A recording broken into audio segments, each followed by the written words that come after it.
But my books are on Amazon, and formerly my website was guidopreparata.com. And I was formerly a professor at the University of Washington. Then I went on to teach criminology in Canada, and I was for another 5 years at the Vatican, teaching at the flagship Jesuit university, the Gregorian. Whoa, Jesuit. Yeah, Wow. with the Jesuits, and We were with the and jazz.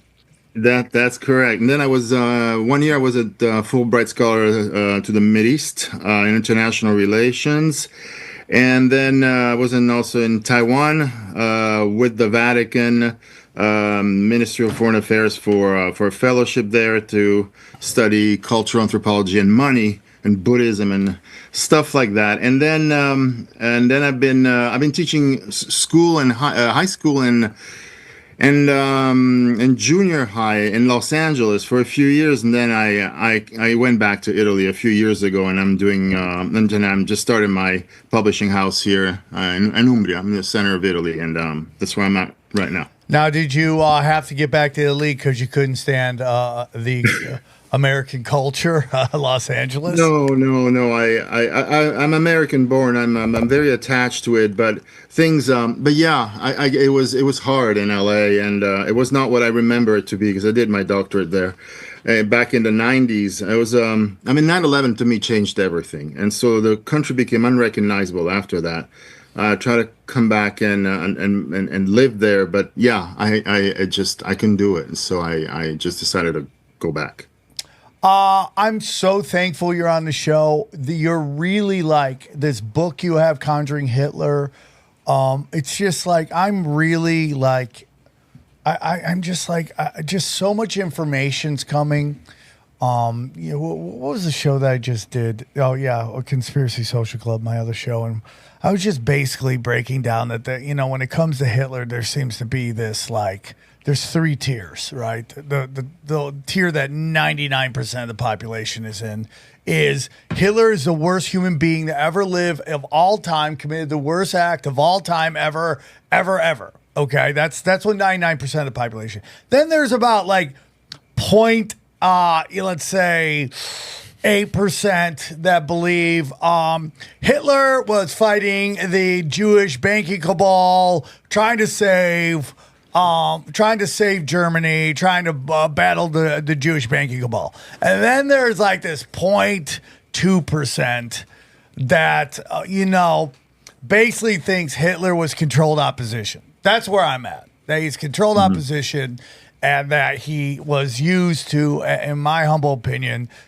destroy Germany from the inside. I think there's some biblical reasons for that. The battle of the pagans versus the lost tribes and all that stuff. And the reason I bring that up, because we'll get into whenever you want to talk about that. But for me, really, it is like there are so many layers to this, to like who runs the world, who's behind everything. And I just think it's always like the same group of people and it goes beyond the Abrahamic religions. It goes much, much deeper than that. So I'm very excited to have you on. These are some very black belt, what we call dangerous conversations that we have on Tinfoil Hat. Where do you want to begin? Yeah, Hitler. Hitler to me. Yeah. Hitler to me is I'm control opposition of the three you listed is the best. Although to me it's still a mystery. Very mysterious character. In any event, as I write in some of those chapters, there are some weird things happen. There is, to me, the greatest thinker of the modern era is this Norwegian American, it's Thorstein Veblen, who's everybody, you talk to academics, they go, yeah, Veblen, yeah, what? I mean, nobody talks about it, nobody reads him anyway. He's considered a classic, but And Veblen had foreseen a lot of things, and the whole story of the book, and he had even foreseen the coming of a guy like Hitler. It wasn't so hard to see for somebody who understood and knew so much about history and social dynamics. Some kind of a powerful rabble rouser that, in certain conditions, could lead like a mad piper the whole country, and so that wasn't too hard to foretell, and he did. The story that I tell in my book I don't get involved into any of this, the more esoteric aspects, the religions and all that. For me, it's not that I don't think it's important, that there is anything to it. There is, but I keep it to simple power dynamics. And the story I tell is pretty straightforward. It's not what they teach at school. And yeah, Hitler was, the story is not so much about Hitler being bad. It's about who defeated him being, God's archangel. And guess who that is? The Anglo-American powers and the elite, and it radiates its angelic aura upon the rest of the subjects. But that's where the big problem lies. Whenever they want to do something, they're like, "What are you challenging? Don't you remember who defeated, the Antichrist? It was us." I'm thinking, no, not at all. That story is not like that in the least. What happened? To make a long story short, is that the rise of Germany was something that really nobody expected. It happened in 40 years, towards the end of the 19th century, and nobody saw this thing coming. It was this phenomenal composite thing made up of a very powerful army, coupled with the best arts and sciences the West had to offer. They were, Germany was top rate. Nobody could compete with her university and so on and so forth. And so yeah, I mean, engineering, physics, you name it, they were number one in everything. And so and they were aggressive. They wanted to expand. They didn't seem to have a very clear idea how to go about doing this, but they wanted to. And the British were far more seasoned at this game. Just look at the map, and the Brits are an island. They're maritime power. They think in terms of sea, of water. Continentals, Europeans do not. They think in terms of earth. The United States is the same. Is another big island, and the strategists think in terms of water and air. And they looked at the Eurasia, and they thought, if these guys who now seem to be ready, they've been ready. They became ready in 40 years. As I said, it was extraordinary, and it was they couldn't. It had been unpredicted, and now it happened. It was before their eyes, and they were even building a fleet. And so, if they move east, that is, if they harness Russia to their arts and science and military locomotive, then we're finished. Our strategy of the anchorages and all that on which we built the British Empire will not work anymore. They're just too big. They can repel us at every point. So we have no choice but to act, because that's how the British think. They're just this tiny thing, and they manage with like 2 men and 2 barges to control the world. This is why everybody was in awe of them, That's Hitler so included. crazy, dude. That's so crazy. And they thought, if they move east, it's over. So the way the British think, and you can still see it today, although it's changed, but it's more Orwellian now. It's more fake. But the way they think about strategy is they plant wedges. So you see what the points where they have to create permanent destabilization, or else they're in trouble. And so you'll see what they call the wedges are planted in what they call the fault lines. The fault lines is the geopolitical critical points where there should not be any kind of geopolitical and political consolidation, Yep. or else they're screwed. You'll see that Palestine, Israel, it's the end point of the big fault line, which goes all the way up through Poland, and that's it. Yeah. So dude. this is why they're perennially bleeding, because they should be, from the viewpoint of those who control the world. Britain, to me, still does. Yes, we're all speaking, dude. So we're all speaking English to one another. You're thinking of the United States. They never left. Yeah. So it's obvious. And so, and they look upon, if you read, the writings of the great strategists and the great stewards of the empire, people like Milner, they look upon America as their child, their baby. They love it. It's brawny. It's impulsive. It's theirs. It's their creature. And it's this bully they launch forth to, break stuff wherever they want and however they want. They're still thinking these terms. British aristocrats, they're caste, and one should never really underestimate them, because they are far ahead in this game. So to come back to our story, so they saw that and they say, okay, we got to act. We got to act fast. And so this is how, and slowly, and this is, it's not question, it's documented. You have just to put together, it's in the history books, and it's not the stories that are mostly told, but you'll find them, and they start to engineer one war after another. World War One, it's not revisionist history. I mean, they completely engineered that thing. What was World War One? I mean, Quigley said it in Tragedy and Hope. It was an endless siege around Germany. The Germans fell into the trap like a bunch of rubes. They really were not in any way equal to the Brits strategy-wise. They were played non-stop, and they realized it, but they kept going. In any event, one giant siege around Germany, and the Russian front collapsed in the midst of that. The whole story of Rasputin and all that, fantastic. The Russians are like, we're hemorrhaging. We lost 1 million men, and why are we doing this, And so that's when it's 1916, they're thinking, screw this. I mean, we're out of this war. And so that's when they make the Tsar fall and bring in at the same time the Americans in to reinforce the Western Front.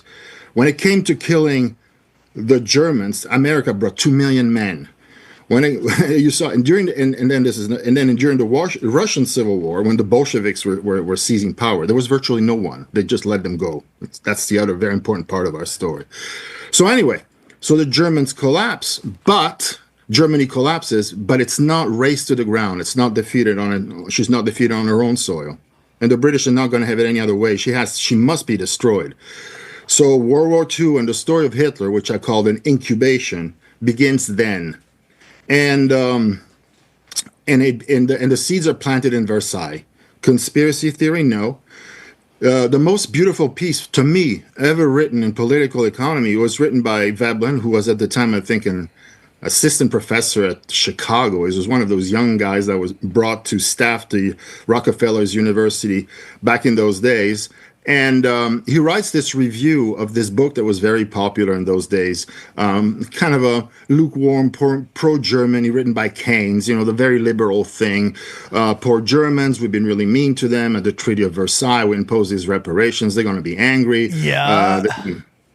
Yeah. And Veblen says, this is nonsense. This book is just some kind of, it's kind of the typical Christmas gift you buy at Barnes and Noble, worthless book, especially written from somebody he was there in the British delegation. And he writes prophetically, these reparations will never get paid. They're just a distraction. What they're meant to do, they're meant to destabilize the country enough to create a lot of resentment in the middle class, which is going to be then predisposed to vote for a new militarist vanguard, a lot more aggressive than the old one, which is going to be launched by what he calls the elder statesmen who have drafted this sneaky treaty against the Bolsheviks. Man, it's so deep, bro. It is the 5D test they talk about. This is 1920, so crazy. 1920, he predicts the invasion of Belarus, the fateful June 41 invasion where, Europe dies that day and the Brits are uncorked the champagne. He predicts it with 2 decades of anticipation. So that's that's the story. It's crazy, dude.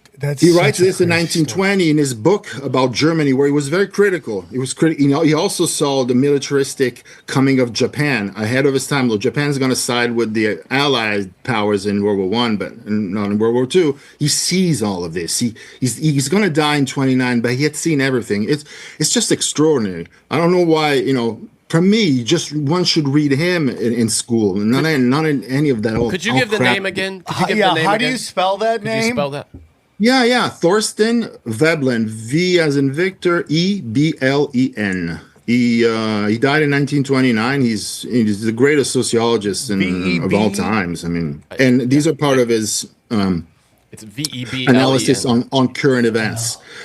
And in his book, he writes a book on Imperial Germany, and there's that famous passage where he describes one of these rabble rousers, and it's quoted in my book, and that's a portrait of Hitler.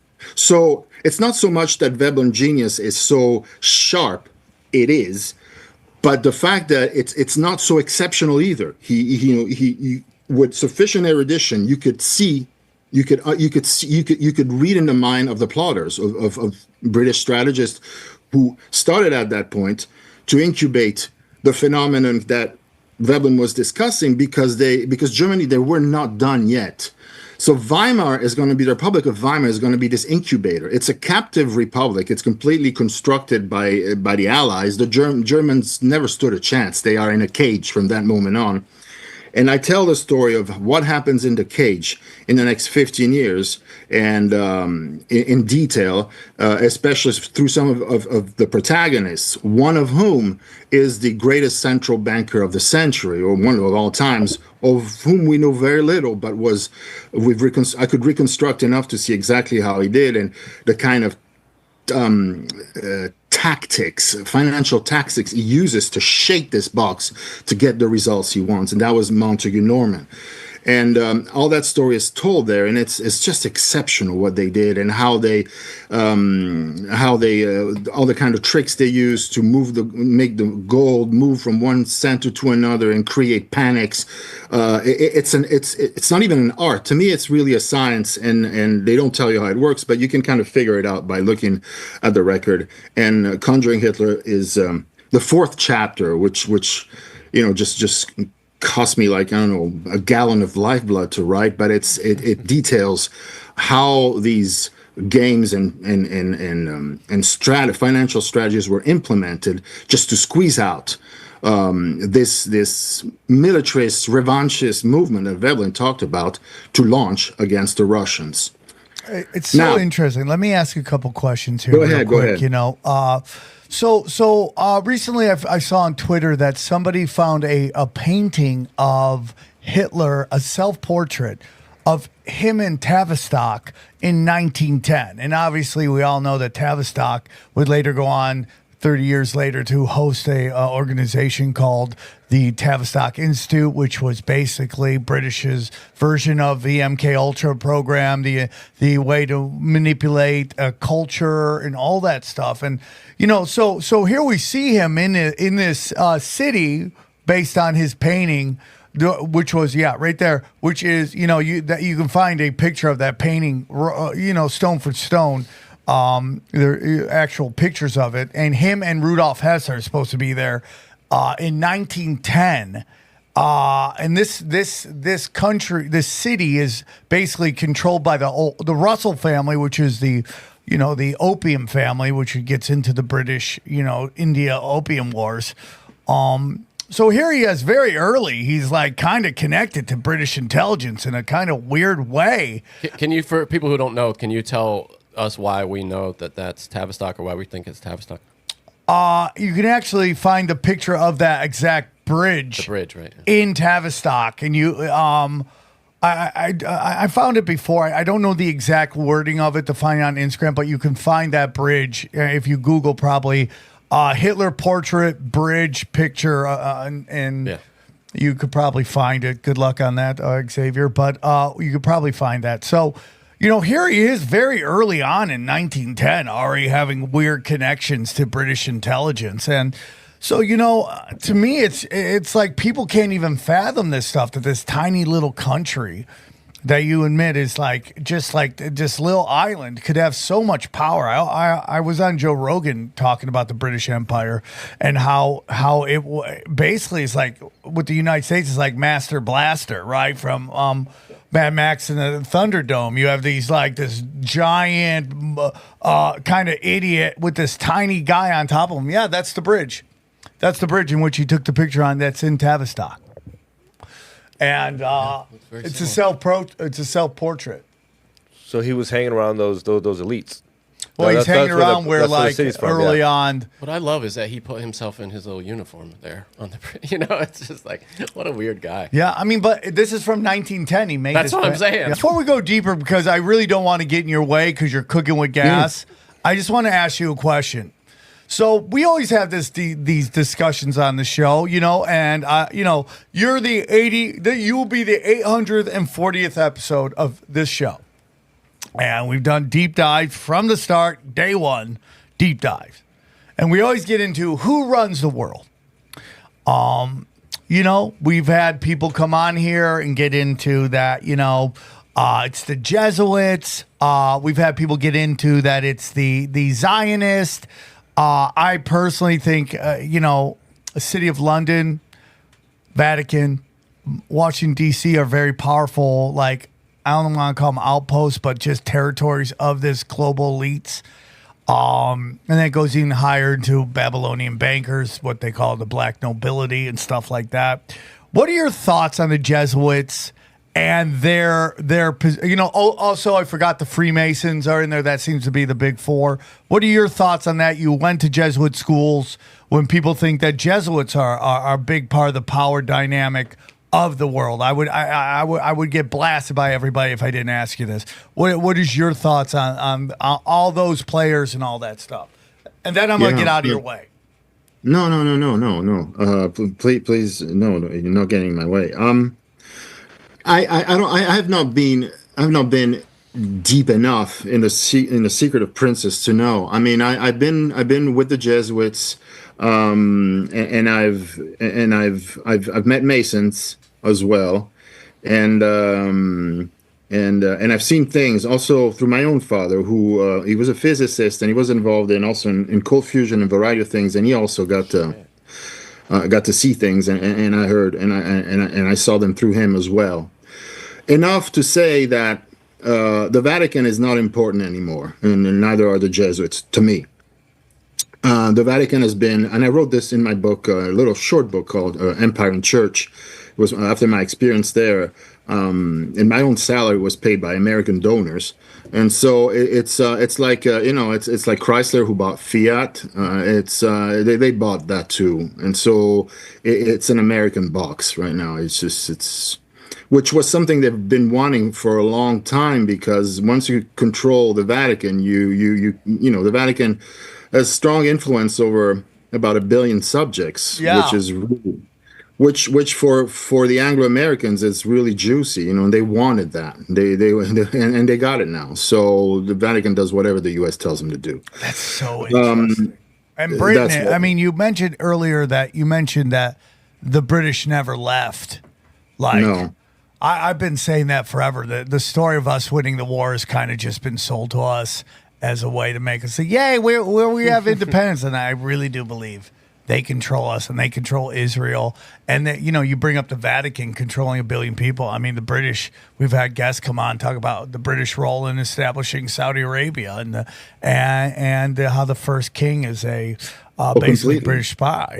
So it's completely. like, yeah. Well, I mean, but Islam is a shadow of the British Empire. I mean, the Middle East. I don't understand. People get really excited or upset about Palestine and this and that and Iraq and this, and it's like the Middle East is theirs. They've carved it.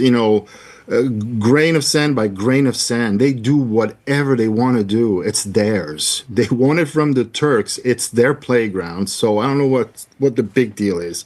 Now they're taking away the French part, and they're still like, I don't know what the story is there. If they're pissed about the French still keeping Lebanon or Syria, maybe, I don't know, but it's theirs. And so is the Islam. The whole 9/11 story, which is a huge chapter on it in its own right. They carved that too. Pakistan, India, the Raj. So the Middle East is theirs. India is still theirs, and Pakistan. And so just do the math. Yeah, dude. And so who rules the world? They do. Not the bankers. The bankers are just auxiliaries, a very high level. They're in the general staff, and like Montague Norman, they're super important. And but they're generals. They're part of the staff. They obey orders, and that's that. They do their thing. They know how to manage the what I call the grid, the banking grid. They're magicians of the grid. And whenever they've asked to do something, they make it happen. But they don't have the flair. And just the savoir-faire of the real imperial strategists, who are the old families, the old oligarchical families, British for the most part, with their American pupils and their European satraps as well, all of them at their court. And it's an imperial guard. It's a dynastic vanguard. And they have their armies, and their armies of bankers and of scholars, of course. I mean, let's not forget and the church to boot. So they pretty much, everything. All of us, we're just attempting to fight a war of resistance with like, bare fists and nothing. Which is, on the one hand, it's romantic, but when you think about it, so Yeah. it's a little disheartening. But hey, we keep going. Eh? It is so crazy, man. You're just so right on that. It's just so crazy about how powerful they are, how cold-blooded they are, and it's just everywhere. They have their hands in everywhere, controlling everything, and if you get too powerful, they just have zero problems with just completely destabilizing wherever they are. And it's I think so so. crazy to me. All right. So I'm sorry we got off the thing from Hitler, because I do think it's very important to everything. I think what you see right now in Germany is just them again, like culturally, what is happening in Germany, I think is just, it's all destabilizing. It's meant to destabilize this country from being able to come together and just be any kind of danger to the British Empire. 100%. 100%. Do you think they have their hands in China? Absolutely, yes, of course. I mean, China was the pet project of Nixon, right? The famous trip to Beijing in '72. He was the one who was seeing 30 years ahead of his time. It's probably one of the greatest emperors that the United States has had, was him. The demise of Nixon is a big story in itself, really interesting character. Of course, I mean, China was just nothing until it was inducted in the World Trade Organization in 2001 under American tutelage. And they just offered themselves as termite workers to produce stuff. So I don't know. And yeah, of course. I mean, and they're the ones who provide playgrounds for experimentations in insurgency and warfare, which was Vietnam. And they'll do it again. I mean, now they're like priming Taiwan. Lord knows when that's going to happen, but it seems like it's going to happen. And I remember when I was in Taiwan, I even met some of those crazies, the anti-Chinese who are very, very pro-Japanese. They're readying themselves for a Holocaust there too. When it will happen, hopefully never. But yeah, they're priming everywhere. It's part of the game. But now we're in different territory. This is more Orwellian. It's a stage wars. It's kind of real blood, but the more the setting is fake, and they have to do this because or else people relax and people earn more money, and so they gotta keep this perennial war going on. This is the message of 1984, which I never tire of saying. It's one of the most important books. It's right there. Orwell had ties to British intelligence in the book, inside the book. 1984 is tedious, but the book inside the book, the one written by the chief of the secret police, O'Brien, is a blueprint of the world we're living in now. It's the same thing. It's extraordinary. And so, and at some point, this book was on Amazon, was selling more than Harry Potter. And so I'm thinking, good. So people do know. I mean, if it's read so much, and that's good. That's how it should be. And it's right there. Newspeak, blocks that purportedly hate each other and fight. It's just a setup. That was the Cold War. And then we had 9/11, but 9/11 was a rerun. Was a rerun with 9/11. The post 9/11 era was a rerun of the Cold War. They're running out of ideas. They have to think of new things. But this is what we're going through. And now China apparently is pretty much going to China with his this crazy puppet there. North Korea are taking the place of what used to be Russia, who's another paper tiger. I mean, Putin plays along. He plays the villain, as I always say, of the James Bond movie. Apparently, it's everybody wants to be in the film, and so there you go. It's cool to be actors, and there it is. It's so deep, dude, and it's connected. And, it's like even when you look at how Putin got into office, man, he had to ask permission from the Clintons. Like Yeltsin called the Clintons and go, "Hey, is this dude cool?" And he's trailing in the polls. He's trailing. He's going to lose. What happens? Chechen movie theater slaughter. Bang! All of a sudden, his approval ratings go, and he's never looked back ever since. And they all need, it's like oligarchies help oligarchs. So they used a mass shooting for that? Yeah, to get him in, and he's never looked back since. And everything going on right now is he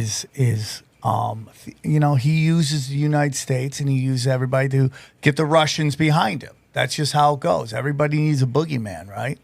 Mm-hmm. It's super crazy. Okay, so where do you want to pick up from I'm sorry we got off the Nazi stuff because I do think it's so important, and it's like they are everywhere. They are everywhere. Like what we're watching right now in Canada is a straight up same playbook that the Nazis used in Germany. They are slowly stripping gun rights away from the Canadians. They started with it. They had a shooting which had all the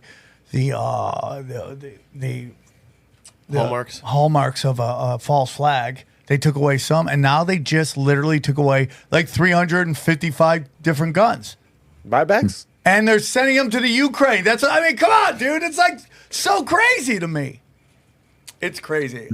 I didn't know about this. Yes. And, his second in command is her parents were Nazis. They gave Nazis a standing O in their part. I mean, everyone's like, can they do that? I'm like, dude, that's who they are. This is who we are. They're everywhere. It's crazy to me. Indeed. So, we can go wherever you want. Do you want to get back to Hitler? Or do you want to get back to the British? But no, it's whatever I'm you down, want. whatever you want to talk. I'm loving what you're saying. I just had to ask a couple questions, but there's so much. Whatever aspect interests you the most, I'll do my best to address it. So we get into this war. We just keep having these wars going on right now. Have you heard of Wesley Clark's hammer and nail speech about after 9/11? It got even crazier. I went back in. He's like, dude, we're going after these 9 other countries, and he lists all them. And it's like bang, bang, bang, bang, bang. You coordinate those with you kind of check that list versus in 2001, what countries didn't have centralized banks? It lines up perfectly, right? And then, and they've gotten everybody except for Iran right now. Iran is the only one. And look at what they're setting up with this shit in New Jersey. You It's saw it today. so crazy to me. They claim that, if you haven't heard, they claim that, this is House Republicans claiming this, that the mothership, there's a mothership of Iranian drones that's like launching these Iranian drones into New Jersey airspace. And it's from Iran, is supposedly. When did me and Sam were just talking about this? Is them being connected to Iran happen tonight? Like yesterday? Happened yesterday. Yeah, like last night today. And, because you bring up this really great thing, and you said this about they're running the same playbooks. Mm-hmm. What are your thoughts on that? Because it just seems like they've ran out of new plays to call, and they do it over and over and over again. What are your thoughts on when you say that? What do you mean? Man. Yeah. What were you talking about? About, you mean this thing about Iran? No, what you say? You said this earlier about how they're just running the same old plays over and over again. What are your thoughts on that? Well, I mean, the Orwellian thing, the Orwellian constraint holds. You gotta have these blocks that are perennially at each other's throats, and they it's funny to see how they constantly need to change them, and it's really hard because they've used already a lot of these. The Russian is old hat, it still works. But it's nothing new. What was kind of new was the Bin Laden thing, and but now kids who were born in the thousands don't even know Bin Laden is, and those who are older to remember he was portrayed as he was the evil caliph from a Disney movie, but he was the new Hitler, and now he's just because he's a cutout. To me, he doesn't even exist. He's a hologram. And but they created this thing, and so which goes to show that they are in constant need of it's very much a show. It's a TV show. In the book of 9/11 that I've written on it, which has been an obsession for me because for the longest time I couldn't make sense of what that was, and finally it came into focus. There's that famous quote by an official of the Bush administration. It's not known who it is, unnamed, who told you all remember this, a journalist, a New Yorker a journalist of the New Yorker, and he said something that the gist was, "We create reality, you interpret." Yeah. And it's not just that it sounded arrogant, and I don't care about arrogance. It's extraordinary, and it gives you this idea that there is no reality, politically speaking. It's a show. It's a TV show. 9/11 was a kind of a 20 season show, 20-year show that ran for a long time, with some seasons, the first seasons being the good ones, and the other just losing interest after a while. That's how it was, and then they finally closed that. And and what gave me the clue is that they and you remember when they demobilized, everybody was, oh my God, this is so unacceptable. We're leaving the country to the Taliban, and up until yesterday, the Taliban were like, some kind of atrocious breed of people, and now we're just leaving the country to them, and it's like, I mean, wake up. These guys are extras in the movie, and the reason why they're leaving Afghanistan, and as I just put the connected the dots, and in 2008, no, actually, shortly before 9/11, the central banks of the U.S. and the U.K. were complaining that their bills, big cut bills, 100 and above, were just vanishing, sucked like a vacuum clears somewhere in Central Asia by the big mafias, and to keep the drug trade going. That's how it was transacted, which is a problem because America controls the world with the dollar, which means it just creates it out of nothing and pays with it for stuff, the best stuff it can buy, including military bases. This is how they do it. Nobody knows this. Nobody tells. I've written a piece on it. It will be on my website. And this is how they do it. And you can find out. And it's how they do it. So they print the dollars. And if they don't come back, big problem. Because then you keep printing dollars that don't come back. You're weakening you're creating inflation. You're weakening your weapon, which is the dollar with which you buy stuff. So the dollar have to come back. So they were complaining about this. They were really worried. And then 9/11 happens, and then you realize, when you look back upon it 20 years later, is that all these insurgencies, and this was told in a very small, modest, timid book by a very young Italian reporter that went there and was, he just was hanging out with the military of NATO, Italians and Americans, and he was just asking questions and so on. And everybody was like, hush, hush. What was happening is what at home they said, oh, there's been an insurgency and so on. This young guy said what they call insurgency was that all these people that were most of the action happened where it was in the opium rich regions. Yes. They had apparently some kind of an agreement on how they were sharing or divvying up the dope. And it seems that every time the Americans or NATO was overstepping the agreement, the Afghanis got pissed off and they start shooting at them. And that's what was happening. So what was going on? They were there, NATO was there, to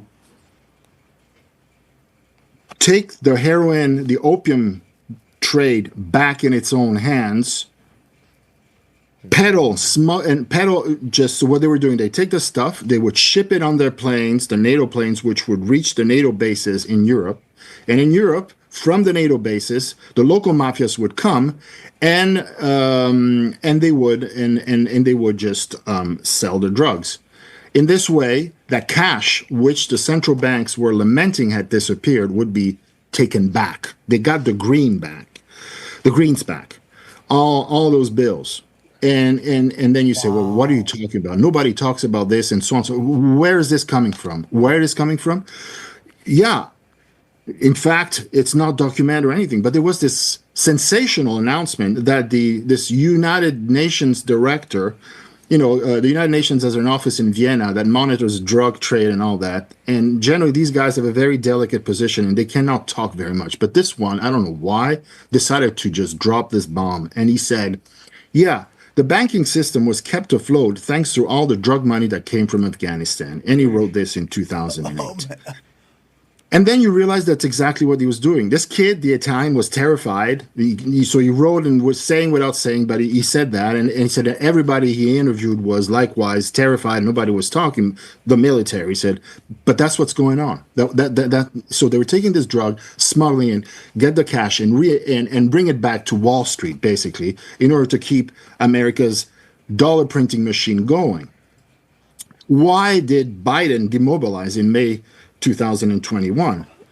Well, I just found, and by accident, I don't know how, I found, the Rand Institute, which is is a think tank, very linked to the military complex. And there's this article where the substance was, Kabul, goodbye. We got bad news for you.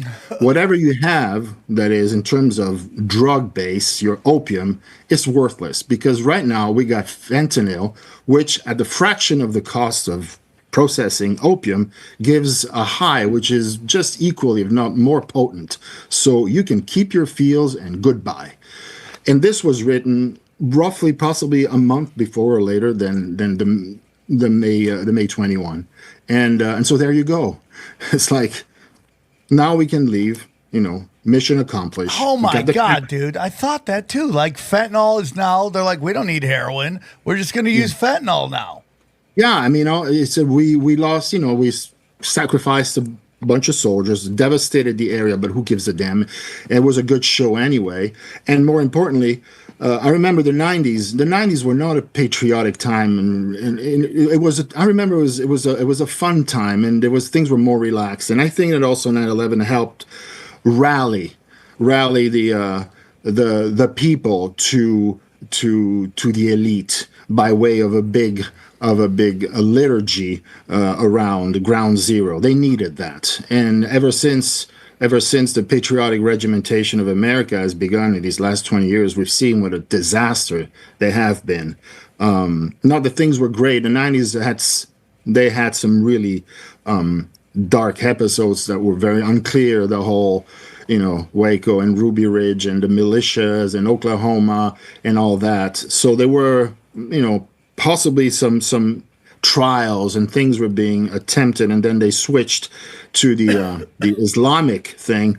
But yeah, for me, that divide was just epical. The country really changed. A lot of people look at me and mystify, say, "What are you talking about?" But I don't know. I don't know what you think. But for me, it was. This is a coup. This is a fascist dictatorial coup. I mean, writ large. And I was expecting all the tough guys in the U.S. to say, "Come on! I mean, now is the time to push back and say something," and everybody was just quiet and paralyzed, and that too shocked me. Yeah, it is crazy to me. You study this. Xavier has a picture of the plane leaving, and it's and here's the whole thing. Again, this show is dangerous, right? We start watching this, people are dancing as a plane's trying to leave. It's got 9/11 on it, people are jumping on it, the windows are painted, and we go, dude, this is all a show. Oh, loud it's all a show. It's all a show. And it just totally makes sense. And everyone buys that. Why do you think they left all the military gear there so that later on they could come back and use them as a war again for when they need to just dump weapons out because they keep making weapons and they need to get them off the shelves for new weapons? Do you think that's why they gave the Taliban all that military gear? Who knows? I mean, the Taliban they've been great actors. They've done a wonderful job. And so, yeah, keep the weapons and who knows what's happening next. They managed to create so many factions, and there was ISIS and God knows what.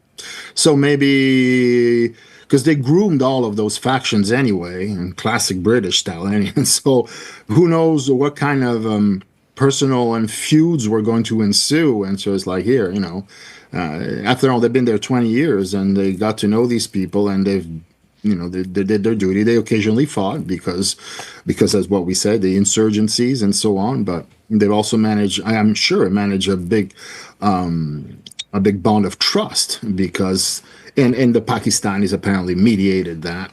And so I suppose when you're an organizer over there and you oversee these operations for 20 years, and there's been a lot of bloodshed and it's tribal and lots of feuds and so on. And then, hey, you made a few friends, you're about to leave and say, yeah, there's a crate of AKs over there, and good luck, and let me know how it goes, whatever.